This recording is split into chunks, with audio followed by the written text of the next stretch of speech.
Registrar. My yenya understanding, what are some of the yenya bit of statistics last year? I wanted to do a course, so when I AJ, what are the major reasons for this issue of our AJ? Na yenya some education. Okay. Auntie Effie, I no pay much more about the back of my FM. Bibi abako there. Na me admefa akonya so etia makiefo na I also be a home and I'm 30 years and at Santa more studio, so more yeah, that's it. I believe say you are married. Sure, I'm married. and happily married. Yes. I see. And I want to believe say with your voice now marriage in here fresh because I was sitting any different. Akoma. I am fresh in your mind. And then you know, we no more honor. We'll do our no. I see. Expectation, no, and to me, meeting expectation, but my expectation about from nothing. Oh, yes, sir, Uber work at your marriage. So, yeah, did you ever come dear Mao? It's no, my actually, but still, I'm here, my very fresh. I see. Avi, when I'm more, but you bet me statistics kakra. The year 2021, I wanted to do a course, so our Jaya Eba, and what are the major reasons for any of these two? My interview. There was our real the coupon necessary our year, a body in year, and our year a buyer, Adam, and Eve, and Omuna, constitute first marriage.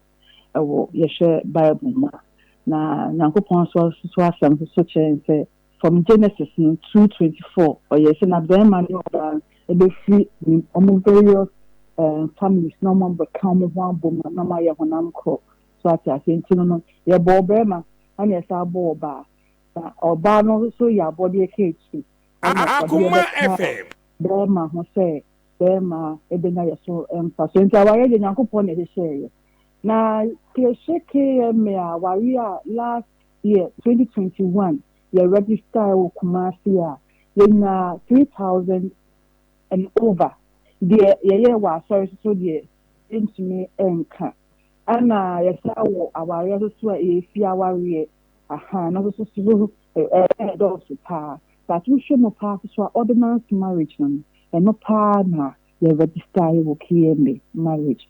It's our year this year 2022. Akoma FM.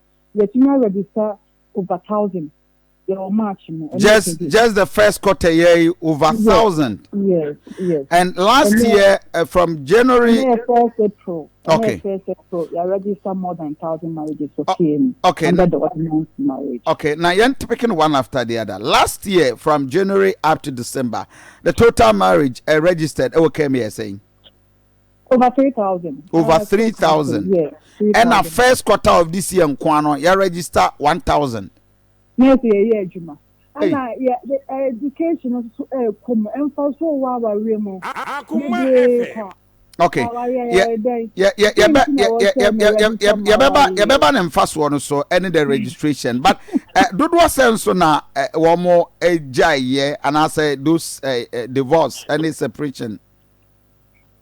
Divorce legal dissolution of a marriage. A legal dissolution say they are from you atnafia waria na esi ya na esi ye nwari bi nti ye hwekwan a e beta so a e betwa waria no before betwa waria no was say e protect their interest e ma wo ma enkwara interest room be ma interest room oba so interest and before ye no sia ka o muso abo mo so sabi o muso interest wa waria no nti sa components na e build a constitute waria no the bishop na wi ama mu na ntiasie ayadwuma ahana e de akokot na court chem na court ko twa warie mu okay wo court a KMA de yenkoko fefe se omo de mo asem ba na omo egu na so mango issues arising and e do say court nyehwe no mutumi settlement omo resolve bibia so me wo say ma separation Niama separation is either 3 years. Not so the nurse not count a pende court. And to me now, court be sure you ansana the dissolve marriage. And in a child marriage, and one day event. Okay. Yes. Do we have okay? Do you have a record of request another ABR 1 hour per se? Okay. Yes. In that sense. And no dear, making a cancer, they be a touchy issue. A boy me could not trim plenty me down a while. Little my dear, it was not on so. Oh, no, you're him, my man, sorry, no be making us. But you go back, no call you what you may. If your woman won't know what you may, said the them of our clock, one clock for the bigger clock on our one thing. Or Pierre Bontin, you don't even call to check up on him. That's may find your man. Oh, yes, father, now. At least you save your marriage. And say, "What ma?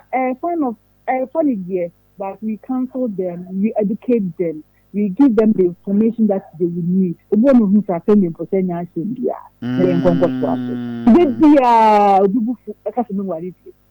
oh, I see. Yasa, Archina, Shana, Cancer, and Tiasia, or don't so our idea, your Akoma FM. And Tiasia, happy, Amaka, Amaka from our warriors. They be a no almost in worry.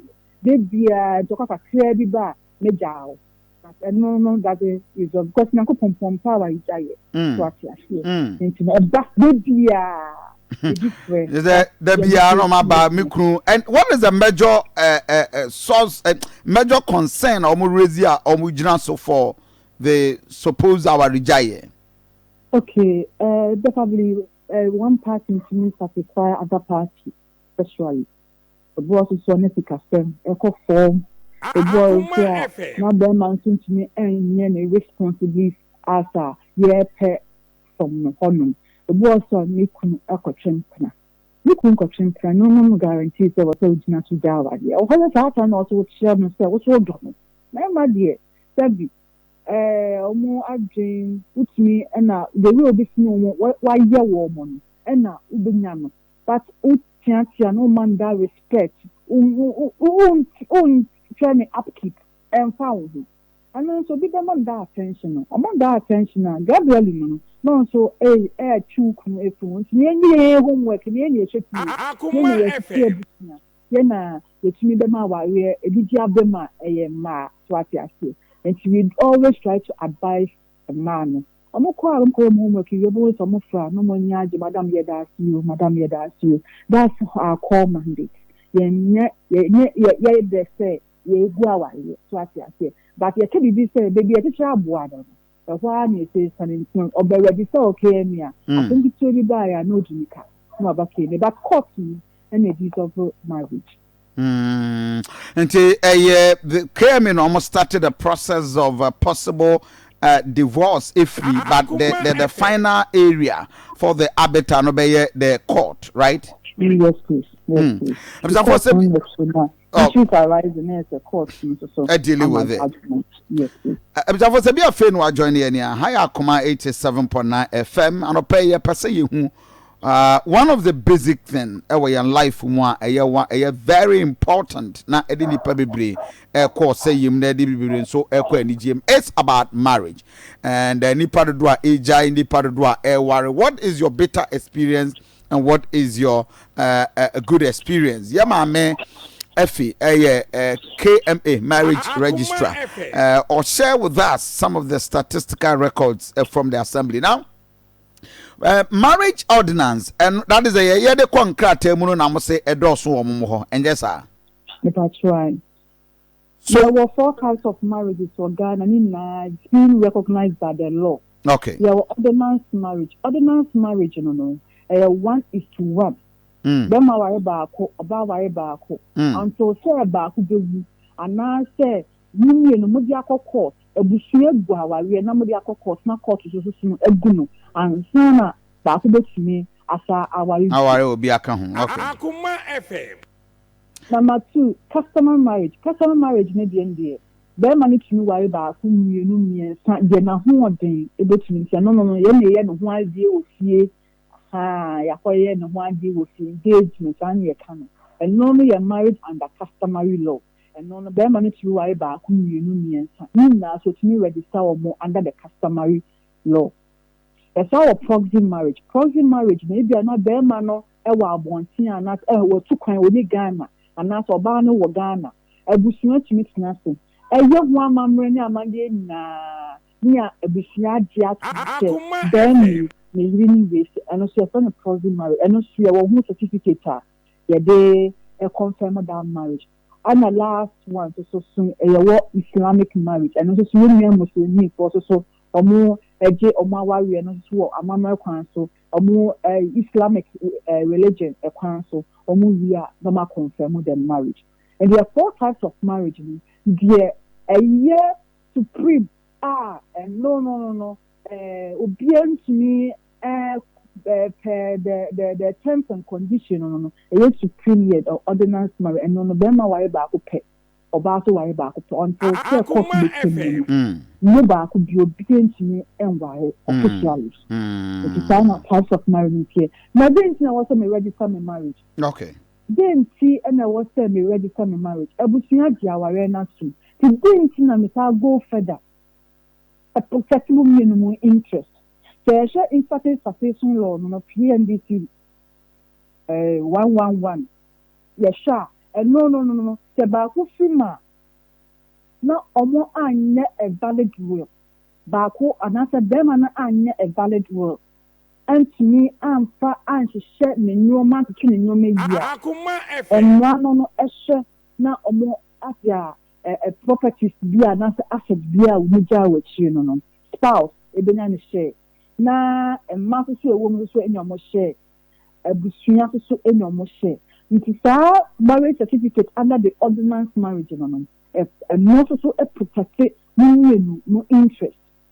Another thing is our the entire was says may afi me register my marriage me yes and no the man the legitimate power say me na me wife and man no me pe ema and man eni o baby a want and man no eni no enti no can was our power na didn't so be better about time kun ho a na ne kokonto kwa wa mo didn't na make a man no protect interest into wo de ye na uye wasede as a yire ya ka ne de na kokun ene mra no be ye de ama and not to me ma me change me din me papa de to me that's my maiden name me change me maiden name per the ordinance marriage no. And no man that man they came to me change that maiden name to bear my husband's name. And to me they did it as the car. No worry, yes, they did it automatically without that ordinance marriage. Which means changing deen. Now changing deen, which means not pass for bill. Is it by force to say ORS or something we did? Me patro constitutional. And to say me to worry under the ordinance marriage now. Per mano e permette me send me din na me what is it wonye enye boni some say constitution e da honom say ubetumi a franchise that right but wonye ya me dey message agbeko me dey message of ebunsu there you go but wonye ordinance marriage no constitution with din say I am ho ade me petu constitution with din me no so no criminal offense. And I never saw man that security in my marriage. And now bomb me home by the mono and now a support. Mention the show for sure while we're not in the fear. May ye must study now say Upune Yurek. Now say the it's adje between son. And ya worry our mamma council. And no, worry and the man to look or worry become. And on your body. What do you want to me uncle protest it? But then, the warrior under the ordinance marriage, the furniture wedding, and I thought worry, and I said, Mother KMA, Mother sign under the ordinance marriage certificate in the town and a confirm of marriage. And then that celebration now, you call your party, 3 days now, you celebrated the marriage. Document now, a confirm of my warrior, and the type of marriage that warrior SRC. And so say obi worry another custom marriage next now say mukunu ko worry no di me ka say kwa ko tie mu a me pa cho what from ra e man ma no under our area customary then manage me a wine back you get no who in the 2 year but for the ordinance marriage median year a own coin and so for a woman year and now saying I about the church and a part of our social responsibilities a year I was saying because you educate the public. If you are going to say, oh, for embassy, you need or embassy air chain, who call you, say, now worry. There is documents next year, so worry. Only document to be a young customer worry. You have to confirm your marriage with a specified document. Okay. And so the social KMA, not of a saying, they register the marriage. If you're married at that, but you need to be a who was that chance? Say, I was say, which me register marriage. Na ba ko free mu na se bi asemi ko si wo court ye ka say madam wo si ukunu no de na kese ukunu na se wo ni document bia ho na so hu se wo pa ko nyoma wa asemi esi enti document ye a confirm say me kunu ni so that obi anko yi obi gere enko ware no obi anko ware obi aso nko yi obi kunu so enware to secure your marriage ni. Okay. Me be no ka say yeah marriage no register marriage no and ordinance noise and as a okay. Mama Fi anope mayana wase na mejirisa will continue to have a discussion. We are more than grateful. You are welcome. Na me je mo hon no. Na mi nda mo ho. Ye guso aye adwuma wo KMA Marriage Registry. Se bibiri na so won ti ase me pese me jam number e be so ho na se bia so bu on mo pese already for marriage no. Until you be a steer, me after now will be some better clarification. From them. The number is 054 100 3634 054 100 3634. And also, so we share your office to inside Ratri Park. You are relocated from the main office here, and you are inside Ratri Park, opposite Golden Supernatural Hotel. Oba honoma e betimi ni wedi nkoma na dia pese e ma obia betimi aye drama na me ko mu na ombo mu homba man Beda CP, thank you. For higher Akoma 87.9 FM. Now ubetimi a share with us. I regret is our worry. What is the bitter experience when you are have you regretted in